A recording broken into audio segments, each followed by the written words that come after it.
All right, welcome back. Sorry about that. Technical difficulties. All right, so I will see you all on the other side. We just got back. We have just completed our meditation routine, and now we're going to continue on with our journaling routine.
All right, welcome back.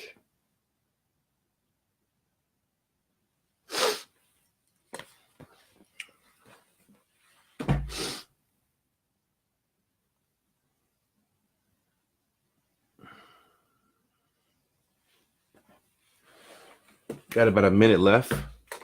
Let that expire.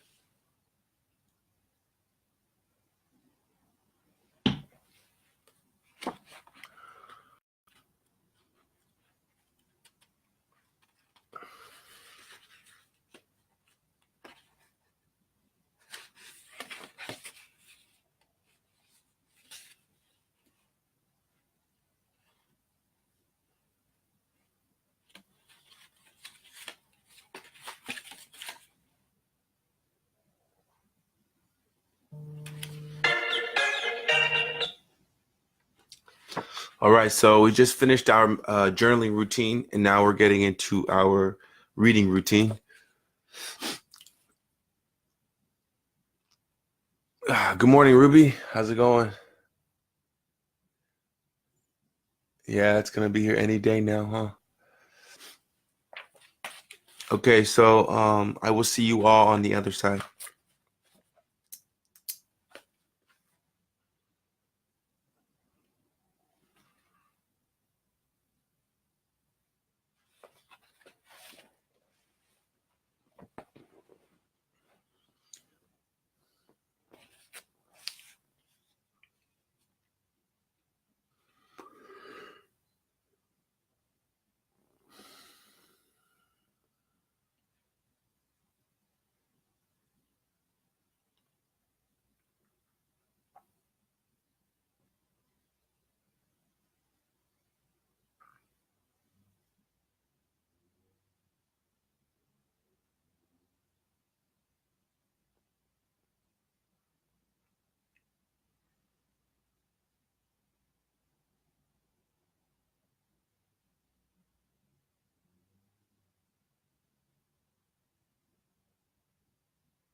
Whoa.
Jeez.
All right, so we have another 6 minutes.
See, that's what I'm saying.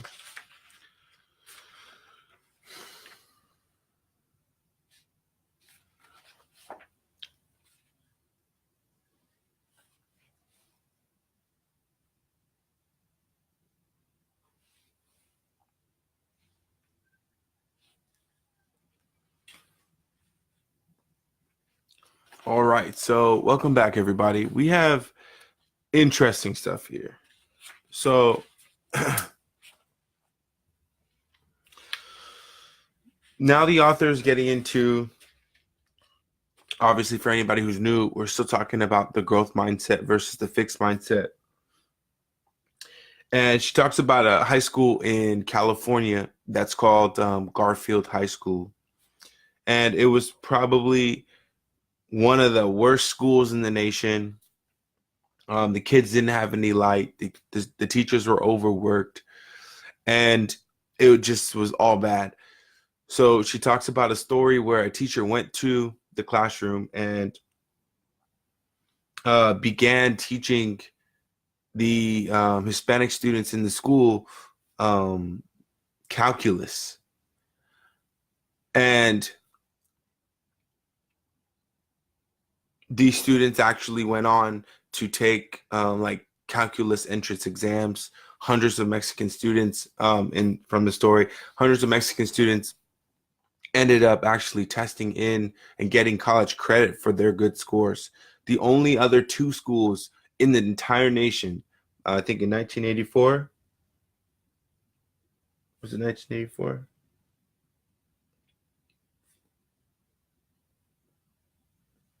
1987. In 1987, the only other two schools were based out of New York, and one was an actual math and science school, and the other one was some other prestigious school.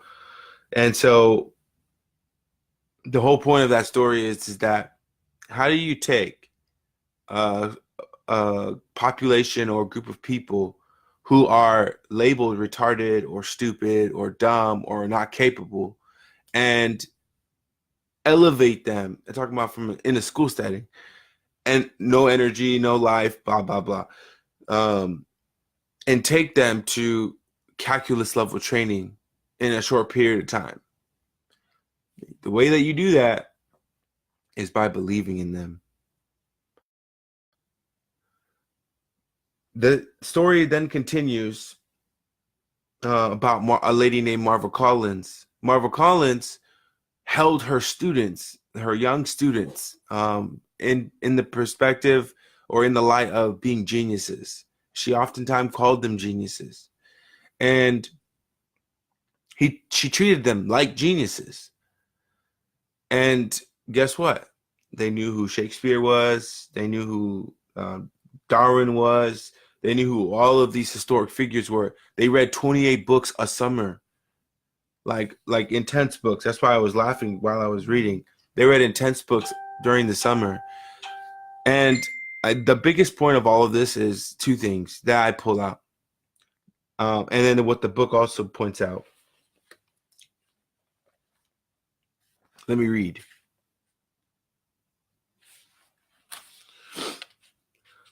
So Bloom, which is another writer that contributed. So Bloom concludes, after 40 years of intense research on school learning in the United States, as well as abroad, my major conclusion is what any person in the world can learn, almost all persons can learn,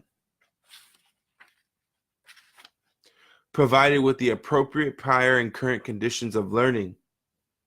He's not counting the 2 to 3% of children who have severe impairments, and he's not counting the 1 to 2% of children at the other extreme that include children like Michael. He is counting everybody else. So, two things.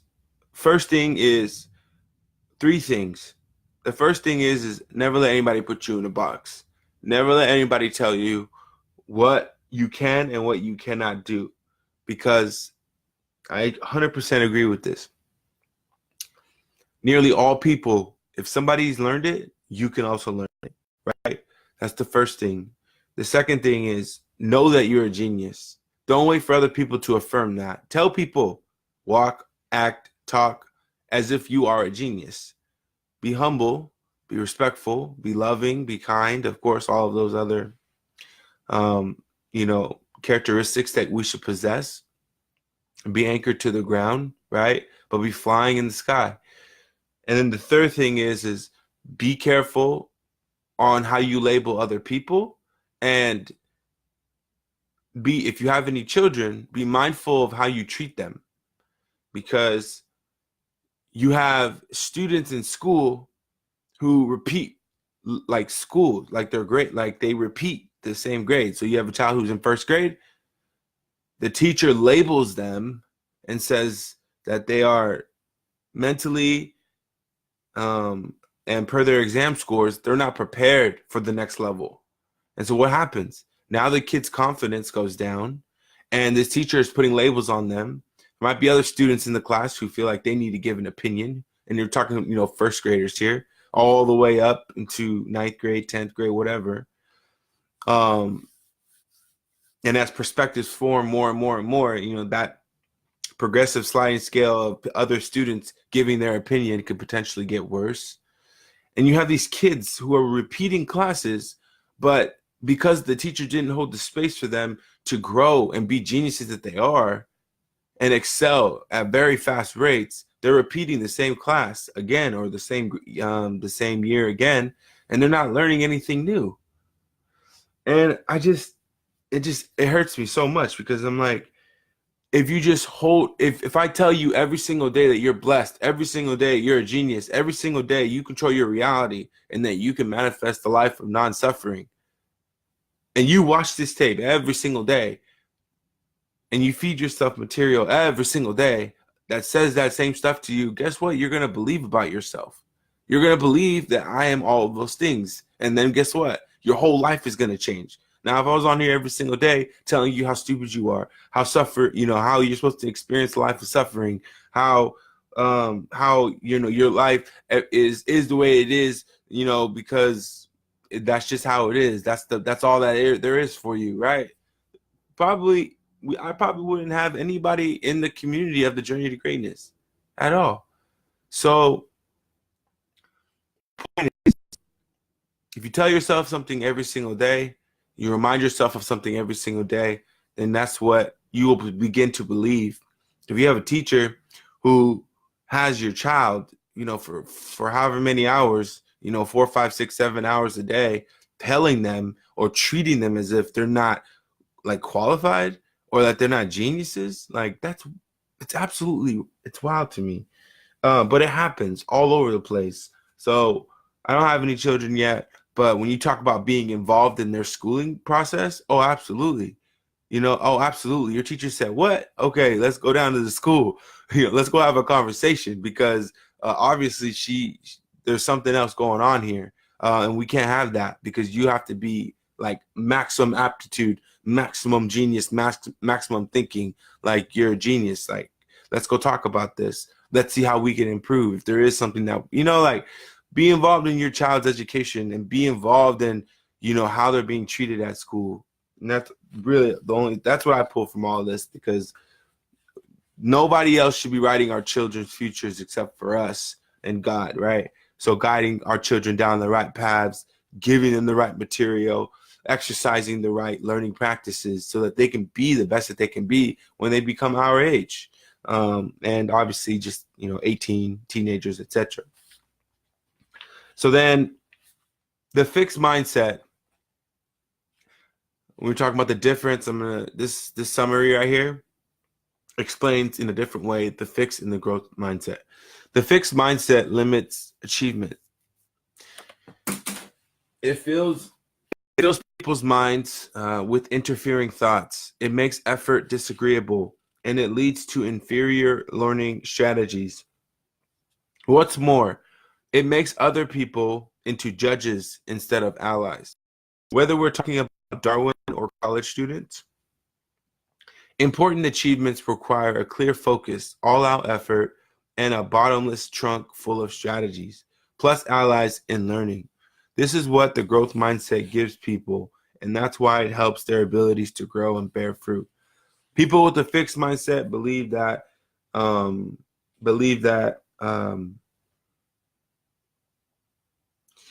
people who do really well at things were born with that. It's a natural ability. And if they have to try hard, that means that they're not very good at it. People with the growth mindset believe that anything can be learned and anything can be accomplished. You have to put the right amount of strategies and effort to becoming really good. Now check this out. This is pretty eye-opening, actually. I don't know if you'll be able to see it on the camera. So, okay. Maybe I'll do it right here.